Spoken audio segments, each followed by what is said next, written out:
Сайн байцгаана уу? Та бүхэндээ маш гоё мэдээ дуулгая. Faberlic компанид Франц улстай хамтарсан эмэгтэй эрэгтэй маш олон төрлийн тансаг зэрэглэлийн өнөртэй ус сурчигнууд байдаг.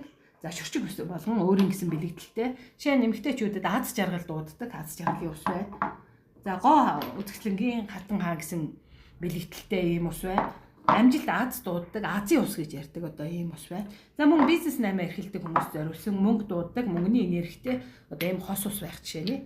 За мөн эрчүүдтэй зориулж эрэгтэй хүнд байх ёстой бүх шинжийг илтгэсэн эрчүүдийн ус буюу Агизур гэдэг ийм ус байдаг. За 5 сарын 11-ээс өмнө манай онлайн дэлгүүрээс 200 мянгад хэрэглээгээ авсан хүн болгонд дурын үнэртэй усыг бэлгэнд өгж байгаа. Хэрвээ та сонирхч байвал чатаар ороод ирээрэй. За миний хувьд бол урд нь бол үнэртэй усыг сонирхдагчгүй байсан. Энэ компани харин зөвлөх хийгээд одоо үнэртэй усны бүр хоббитэй болохоос гадна шинээр гарч ирсэн ус болгоныг үнэрлж хэрэглэж үзхийг бол бас зорддог болсон. Одоо энэ Шамелс гээд шинээр гарч ирсэн ийм гоё уснууд байна. За та сонирхч байвал чатаар холбогдоорой. Түр баяртай.